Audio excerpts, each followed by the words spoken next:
The gaming world is very weird, and every month we put together the weirdest stuff that happens so that we can either point and laugh or just point. Hi folks, it's Falcon, and today on gameranx, the weird gaming stories of December 2021. Starting off at number 10, Sega built the world's fastest gaming PC and is giving it away for free. Now, it is a gaming PC, and we don't know what the actual processor speed of it is, but that's not exactly how it's the fastest. This PC has wheels on it and is drivable via remote control and tops out at a speed of about 100 kilometers per hour. And while that sounds like a gag, it definitely isn't.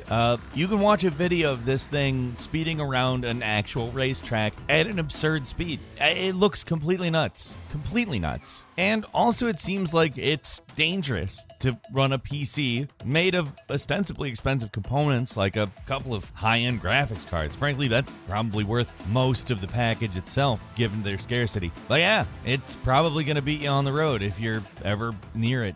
At number 9, that story was just warming up. We are really hitting the ground running with this one. An axe-wielding man trapped a bunch of people inside an arcade and then damaged every single arcade machine in an arcade in New Orleans. The first thing he did during his rampage was covering a vintage arcade cabinet with, price tags from a supermarket price gun. The arcade owner, a man by the name of Judah Lee, asked him to leave, and this customer, a guy who goes by The Wolf, responded with a simple question. Are you interested in dying tonight? Now, no one wants to hear this, but most of the time somebody saying something like that is a huge blowhard. Now, I'm not saying this guy isn't a huge blowhard, but after being kicked out of the arcade, he returned about an hour later with an axe, bicycle locked the door shut, and started smashing arcade machines with the axe. Now, the Wolf left before the police were able to show up, and in the morning, when everyone was trying to clean up the arcade, which had been damaged to the tune of over $50,000, the Wolf showed back up with a handgun. He claimed to be with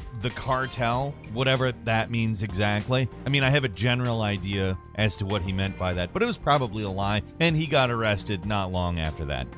At number 8, I don't know if you've ever heard of these mods that people have done in Cyberpunk 2077, trying to make it possible to have sex with Keanu Reeves, who plays a character in the game. I mean, that's weird enough on its own. But Keanu was asked about it, and because apparently Keanu Reeves can't say anything negative about anything, they asked about what he felt about that kind of attention, and his response was, "Oh my god, it's always nice. When it's nice and, I think he was just embarrassed from the way that he phrased it, but he was also trying to remain positive, because that's what Keanu Reeves does in literally every situation. It still sounds very weird that when somebody says, hey, what do you think about people having sex with you in a C- grade video game, and they say it's nice. I mean, it might be nice. I don't know. I've never had that happen to me, obviously. Seems weird though. And number 7, an Elden Ring network demo was released for a few days. This is basically intended to get some data on how the game would work out in the wild, presumably to fine-tune things, as the game isn't out until February 25th. And a bunch of modders were able to actually get into it via jailbreaking the PS4. And the less weird thing is, obviously, modders made it so that they could just continually play this game. Now, the funnier stuff is people who started modding in other characters, and I particularly want to point out the weirdness of watching CJ from Grand Theft Auto San Andreas riding around on horses and jumping around with a sword and shield taking on dragons in a very obviously Dark Souls inspired environment and playstyle. It's beyond strange, but also very entertaining. And number 6, in Japan, they're opening a gaming/esports high school, meaning you will be able to go to school to play video games. And, here's the thing about that. A lot of people know they aren't going to do incredible in academics and work to be good at sports to get some kind of a scholarship. It's kind of like that, but for video games. And it also just sounds basically like an extremely meta high school sim side of some tactical or traditional turn-based RPGs story. Like, it seems like basically everything that Japan wants you to know about it has to involve high school in some way. So, like, you talk about gaming long enough and this is gonna happen there, I guess. Like, no joke, they're going to have different classes based on, like, first-person shooters, third-person shooters, RTSs, MOBAs, etc. And apparently also aspires to teach kids to play games while taking care of their mental health, which is interesting. And number 5, this one's weird in that it's perhaps one of the coolest things I've ever seen, particularly Final Fantasy VII related in terms of real-world implementation. It's a forced perspective billboard that goes around a corner and shows us Red 13 trying to take a nap and getting attacked by some helicopters. Like, it's almost hard to describe how well done it is. It's fortunate this is a video and you can see what I'm talking about, because look at that. That is just incredibly cool. Not enough marketing firms are doing anything like that. That is a really just a eye-catching thing that makes you go, the people behind Final Fantasy VII are very creative. I am interested in what they are doing. In fact, what's weird is that we don't see people trying to do something like that more often, even in Japan, like where this thing is located.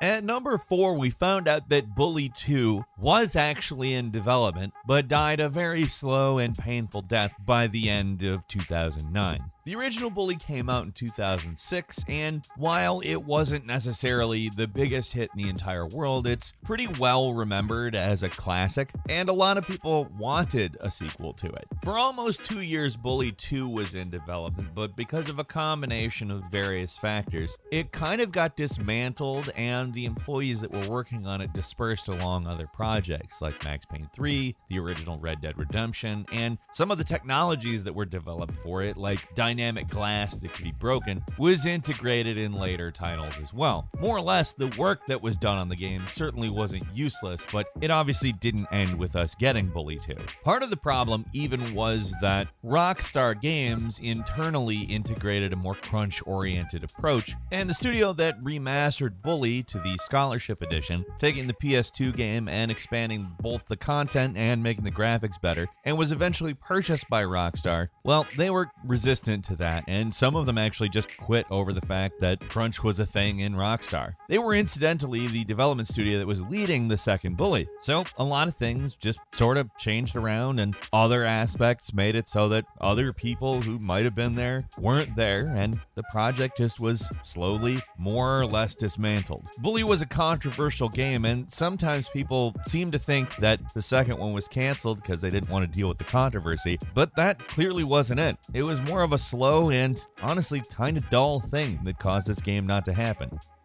At number 3, a company decided to come up with a new device for gamers to have on their desks called a hand massager. It definitely does what it says it does, too. That being said, this is one of those where it's so obviously weird, it's hard to describe how it is weird. We do weird gaming stories every month, and sometimes there's stuff that's just like, well, this. I mean, I get the idea behind it. You might play a game for a long time, and that might make your hand cramp, or I don't know. I generally don't have it happen to me. But if I did, my first instinct wouldn't be, oh man, I wish there was a thing on my desk I could put my hand into that's outfitted with 15 air cushions to relieve the fatigue from my hand. At number 2, somebody made a Doom mod in which instead of shooting monsters with a gun, you take pictures of NFTs with a camera. It's obviously a joke that is making fun of people who steal NFTs, or maybe it's a joke that is making fun of the idea of an NFT. I don't know. I will say I find it funny. I not only find it funny that this game exists and that you're essentially doing a first-person NFT stealing experience, but I also do find it funny when people steal NFTs. So maybe this game is made for me. I hope this is all I have to talk about NFTs for the next while. It's probably not, with all the gaming companies rearing up with their NFT crap, but if this was the end, I'd be happy.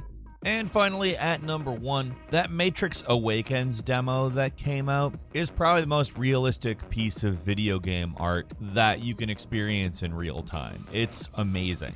Part of the reason this is so weird and why we're including it in this video and not just some video about graphics and games or something is because we've been in the next generation of hardware for a while now, and we've had a couple of tech demos that have blown us away, but there's not really been something that you can download and play that looks this good. This is a fully operational city, essentially. There's an on-rail shooting element of it, and then you can just basically walk around and explore, take videos, drive cars around, cause traffic jams, mess with things a little bit to some degree. But really the point that they're saying is, hey, look what we can do in video games now. And once games start looking at this quality, and this is no longer weird, that's going to be amazing. That's all for today. Leave us a comment, let us know what you think. If you like this video, click like. If you're not subscribed, now's a great time to do so. We upload brand new videos every day of the week. Best way to see them first is, of course, a subscription, so click subscribe. Don't forget to enable all notifications, and as always, thank you very much for watching this video. I'm Falcon. You can follow me on Twitter at Falcon the Hero. We'll see you next time right here on Game Ranks.